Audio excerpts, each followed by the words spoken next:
Welcome back to Sports Jam. The Armstrong football team fighting through a ton of injuries to improve to 2-2 on the season after they beat Park Center. We're joined by a couple of their guys that helped to get it done. Starting with defensively, Michael Wozniak.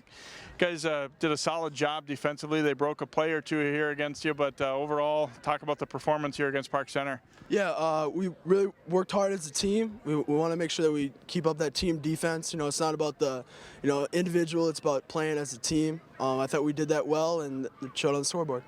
You guys most of the time seem to be, not over committing or not over pursuing. You guys in pretty good position to make plays. Is that kind of something that talks about how well you guys practice too, and your coaches coach you up a little bit? Yeah, our defensive coordinator, Coach Rogers, he really talks about running through the near hip and not over pursuing or breaking down. So he really works on running through that near hip, and that kind of shows, and that's kind of what you're referring to. So.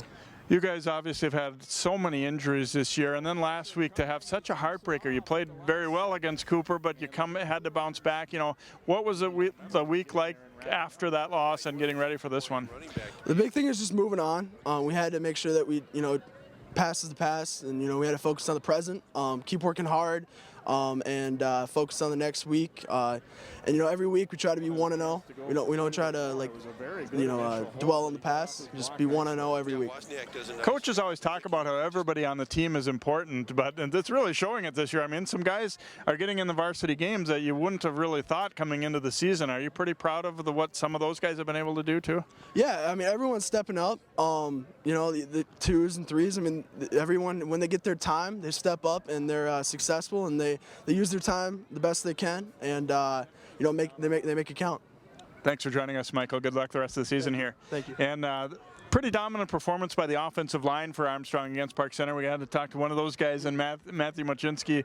How much fun was it to be able to get some push up front and open some holes for your backs and your quarterback? It was a great time. As you said, we've been going through some injuries, and to have someone like Jackson, who's not usually considered a varsity guy, to be able to run like that, it was really good time for the O-line. And what was the feeling like coming out of that Cooper game? I mean, it was kind of a devastating loss, but at the same time, you played pretty well as a team. Did that kind of give you a little confidence? Yeah, we obviously really wanted that one, but to be able to, Cooper's a good team, and for us to be able to play with them and have it slip away from us in the last second, that hurt. But I mean, we played well, and I think that's really something we can build off going into the future. Is there some hope of getting some of the guys back, that where the injuries aren't going to necessarily be a season breaker for your team? We have about 5 guys coming back next week, so we should be pretty replenished at our positions. Obviously, right now, as we talk, we're just getting over the Park Center game. We got Irondale next. Any first thoughts on those guys? I know, obviously, you're going to do a lot of film study on them, but what do you know about their club coming in? Just the good team can't take them for granted, and we just got to go out there and play. All right, thanks for joining us, and good luck the rest of the season here. Thank you. All right, Armstrong Falcons improving to 2-2 with a win 21-7 over Park Center, and again, they'll be taking on Irondale this coming week.